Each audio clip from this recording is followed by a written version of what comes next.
शिव महापुराण कथा। जब सारे ऋषि महात्मा सोचने लगे कि कोई तो ऐसा कथा होना चाहिए कलयुग में जो हम लोगों का बेड़ा पार कर सके। कुंभ लगता है प्रयागराज जी, जहाँ तीनों नदियां का संगम होता है, गंगा जमुना सरस्वती। वहां पे संगम होता है भगवान का। वहां सूत जी जो ऋषि हैं वो पधारे। सारे ऋषि महात्मा सोचने लगे कि आज सूत जी जब आ रहे हैं तो हमें बहुत अच्छा अच्छा कथा सुनने को मिलेगा, हमारा जिंदगी पार हो जाएगा।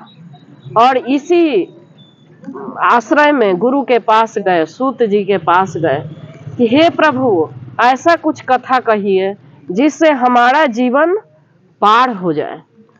प्रभु का स्मरण कराइए ताकि मेरा जीवन सबका पार हो जाए। कुछ ऐसा बताइए जिससे कलयुग में सबका जीवन पार हो जाए। सूत जी के आसन पर बैठाएं, बहुत बड़ा आसन लगाएं, उस पे बैठाएं। और उसके बाद उन्होंने कहा कि 3 ऋण होता है, 3 ऋण चुकाना होता है। हर आदमी के लिए 3 ऋण होता है। जानते हैं कोई? नहीं मैडम, 3 बताइए। माता पिता और पितृ।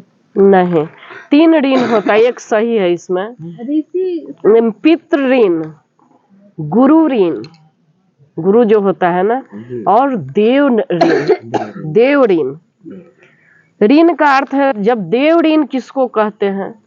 जो हम पूजा पाठ और हवन की आहुति देते हैं, जो हवन करते हैं, आहुति देते हैं, मंत्र जपते हैं, वो हमारा देव ऋण है। फिर गुरु ऋण होता है, जो हमें गुरु पढ़ाते हैं। पहले गुरु के कुल में हमारा दीक्षा समारोह सब होता था, पूजा होता। गुरु का ऋण जो कहते हैं ना कि गुरु को पैसा देना, आजकल फीस हो गया है तो वो देना। और तीसरा पितृ ऋण। तो पिता का ऋण कैसे चुकता होता है? माता पिता ऋण नहीं बताया गया है, पितृ ऋण ही पुराण में वर्णन है।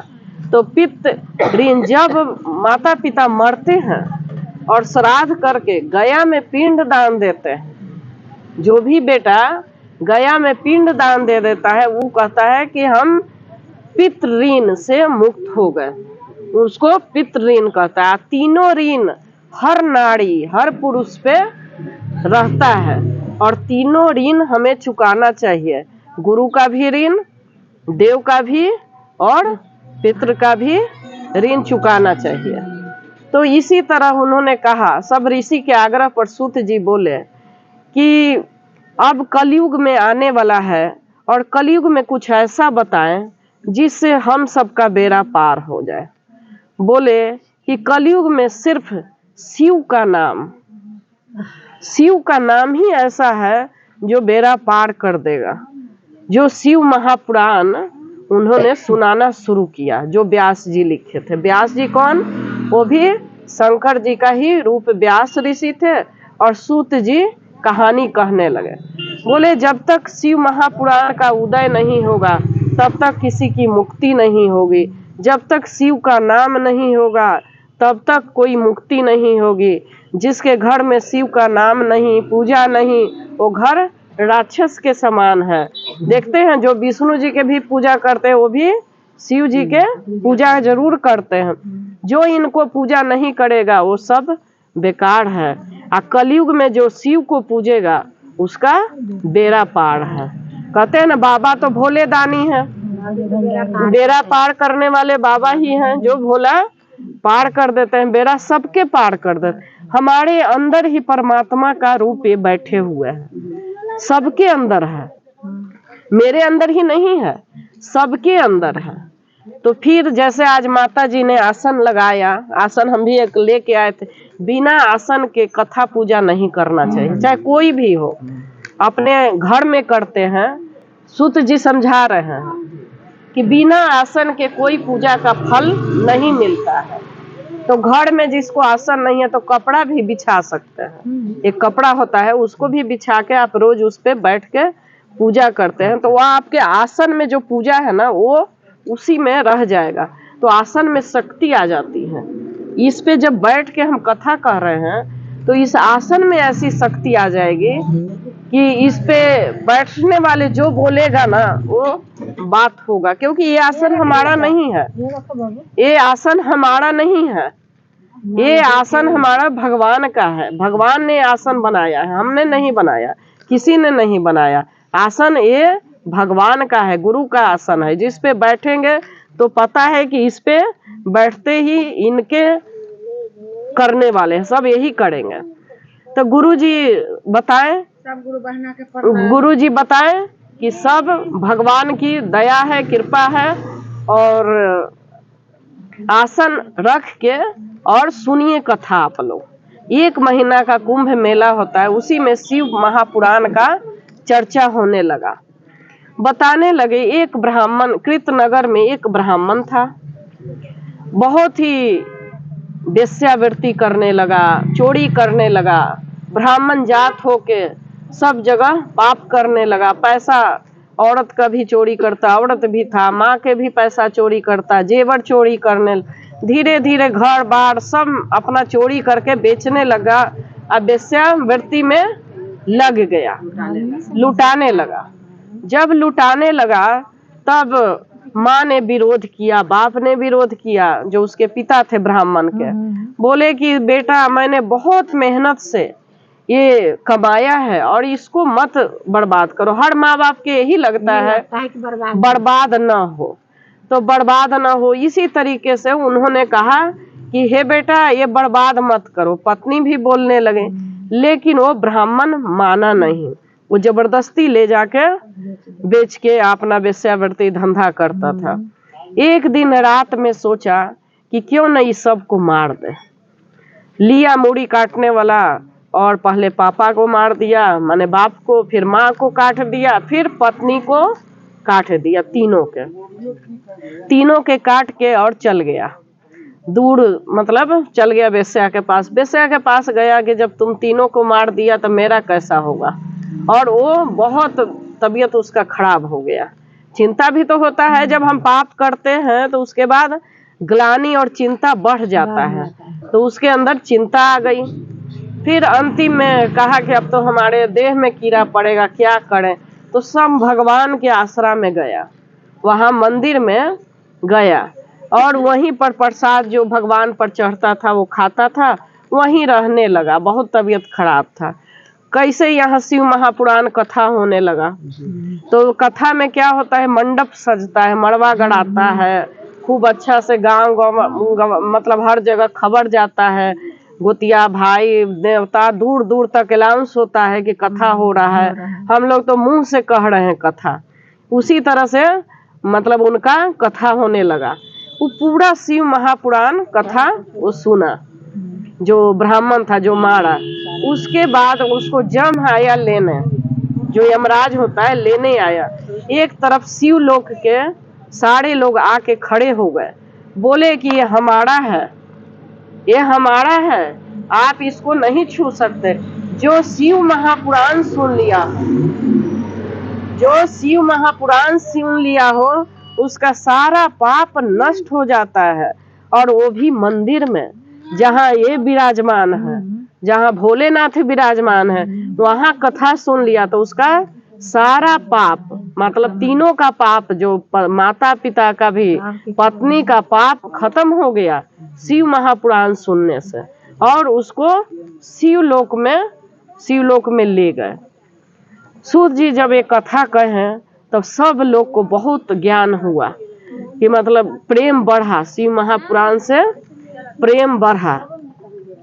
फिर बोले कि हे प्रभु, हे अंतर्यामी, हे जगत पिता जगदीश्वर, मतलब गुरु को वंदना कर रहे हैं सारे ऋषि लोग, कि और ऐसे ही प्रेरणादायक कथा कहिए जिससे हमें भगवान से प्रीति हो, जिससे हमें भोलेनाथ से प्रेम हो, ऐसा कथा कहिए।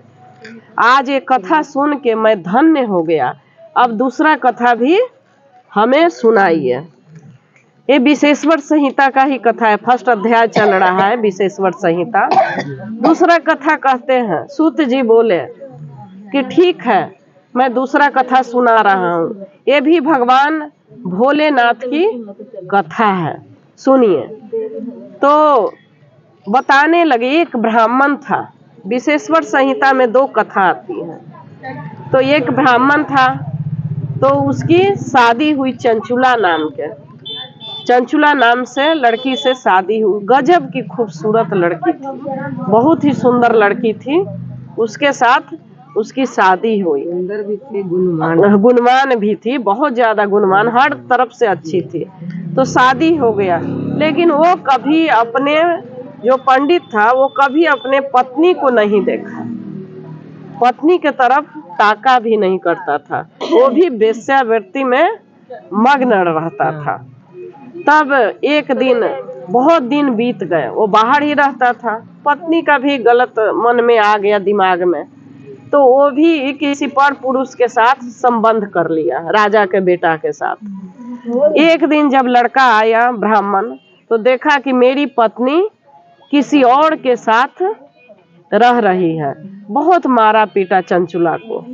चंचुला बोली कि हे नाथ, आप पति को नाथ भी कहते हैं, जैसे भगवान को नाथ कहते हैं, पति को भी परमेश्वर नाथ लोग कहते हैं, कि हे नाथ, आप थे नहीं तो मैं क्या करूं, मैं भी काम से व्याकुल हो उठी।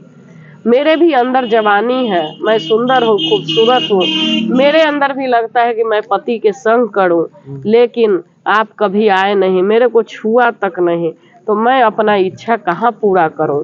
इसी तरह से मैं अपना इच्छा पूरा करने के लिए कहा, बहुत मारा था। फिर कहा कि ठीक है, मैं तुम्हारी इच्छा तो पूरा नहीं कर सकता, तुम कमाओ और मेरे को पैसा देना। चंचुला फ्री हो गई। पति जब कह दिया वेश्यावृत्ति करने के लिए, और क्या चाहिए। खूब पैसा कमाती थी, अपना पति को लुटाती थी। करते करते एक बेटी भी हुआ चंचुला के, उसका पति मर गया। अब ये भी बूढ़ी हो चुकी थी, लेकिन उसका पति चंचुला के मर गया, बूढ़ा हुआ। तो ये भी इसकी बेटी थी, तो बेटी कौन करेगा, जब जान जाएगा कि मेरी माँ गलत कर रहा है तो कौन घर में रखेगा। ये भी निकाल दिया कि जाओ, तुमने तो गलत ही किया है, मेरे घर से निकल जाओ। ये भी रोते पिटते गई और शिव मंदिर में जाके बैठ गई।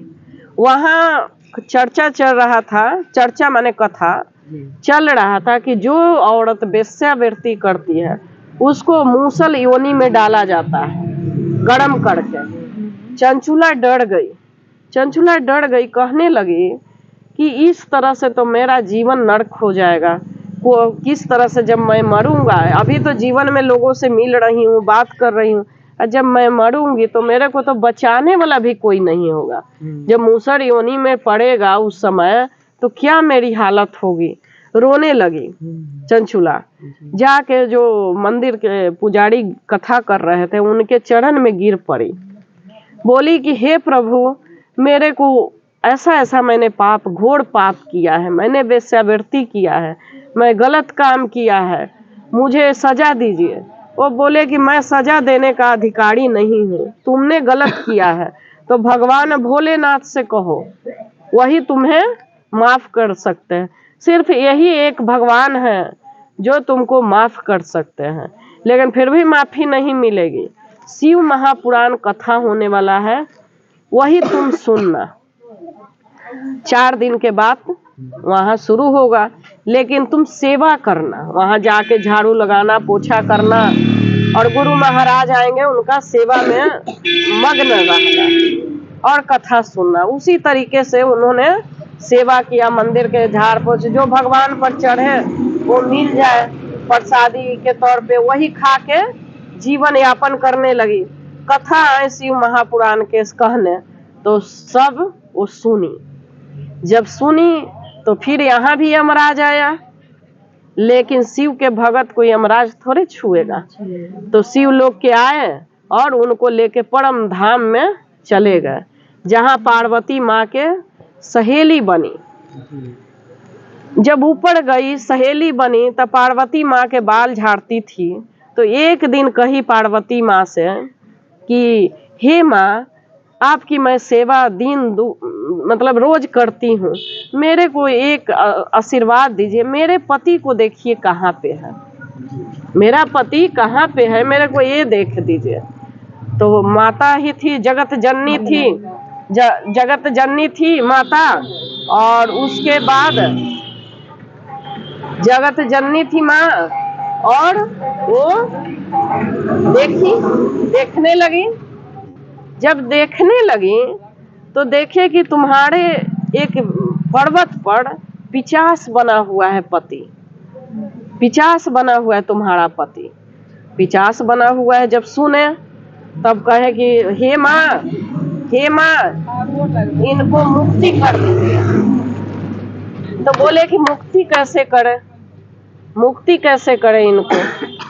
तो बोले कि जिस तरह से हो आप कृपा करिए और सुनाइए। तो सुनाइए। तो बड़ा आश्चर्य की बात है, कैसे मुक्ति होगी। नारद जी को बुलाया गया, नारद जी आए, नारद जी आए और कहने लगे कि हम नहीं, ये सूत जी कथा कहेंगे तो पिशाच की मुक्ति होगी।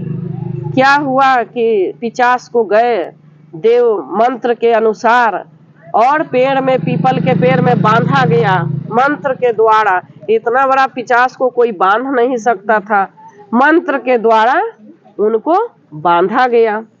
जब बांधा गया और सूत जी ने पूरा कथा कहा भगवान का, शिव महापुराण होने लगा। जब शिव महापुराण होने लगा तब भगवान खुश हो गए और पिशाच मुक्ति हो गया। वो भी शिव लोक में आया। जब शिव लोक में आया तो शिव लोक में भगवान की सेवा में लगने लगा और उनकी सेवा में दिन रात रहने लगा। तो इसी तरह सूत जी बोले प्रयागराज से, गंगा जी के धरती पे, कि जो भी शिव महापुराण के कथा सुनेगा उसका बेड़ा पार हो जाएगा। हम लोग तो उनकी चर्चा भी प्रभु का करने लायक नहीं है, हम लोग तो दीनहीन हैं। मतलब वो खुद गुरु होके कह रहे हैं कि हम उनकी बखान नहीं कर सकते, हम भोलेनाथ की बखान नहीं कर सकते, इतने वो शक्तिशाली हैं, हम तो उनके दास हैं प्रभु का। ऐसे करके वो प्रार्थना किए और एक चंचुला भक्त शिरोमणि बन गई, कहाँ माता के सहेली, और कहाँ पिशाच बन गया गुरु, मतलब भगवान भोलेनाथ के। तो गुरु जी कहते हैं कि जो शिव महापुराण का कथा सुनेगा उसको अनन्य भक्ति मिलेगी, प्रेम जागृत होगा। प्रभु जो अंदर हृदय में है, भगवान कहाँ रहता है? हृदय में ही रहता है, भगवान कहीं नहीं है। अगर हम चोरी भी करेंगे तो हमें भगवान देखे, हम गलत भी करेंगे तो हमें भगवान देखता है। कोई देखे या न देखे, भगवान देख रहे हैं। जो दिव्य दृष्टि में यहाँ विराजमान है उससे आप झूठ नहीं बोल सकते, कभी नहीं बोल सकते। वो आपको देख रहा है।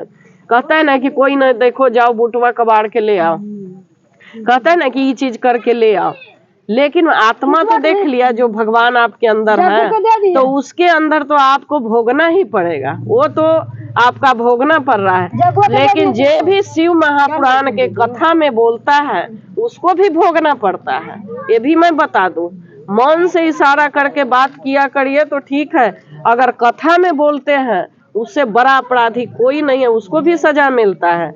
इसलिए हम शिव महापुराण के आप लोग के कथा पूछ के कह रहे हैं कि इनका सुनना आसान नहीं है, कथा सुनना आसान नहीं है। ना कह सकता है, वही कह सकता है जो शिव में डूबा हुआ है, वही उनकी कथा का चर्चा कर सकता है।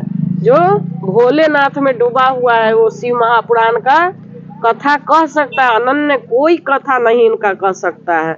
शिव महापुराण के कथा ऐसे बनावटी चाहे कोई कथा कह सकता है वो अलग, लेकिन शिव महापुराण के कथा सिर्फ शिव भक्त को ही कहने के लिए भगवान के कहे। अगर कथा सुनना है तो प्रेम पूर्वक कथा सुनिए और फिर नमस्कार करके जाना है तो आराम से उठ के जा सकते हैं। कोई जबरदस्ती किसी को नहीं है, जो भगवान के शरण में होगा उसी के न दिल में प्रेम होगा। दिल में प्रेम होगा, वो चाहेगा कि हम प्रभु का थोड़ा 2 वक्त कथा सुन ले ताकि हमें मुक्ति हो जाए। जब हम पूजा करते हैं तो हमारे अंदर अहंकार पैदा हो जाता है, वो सोचता है कि हम ही बड़ा है, लेकिन ऐसा नहीं है।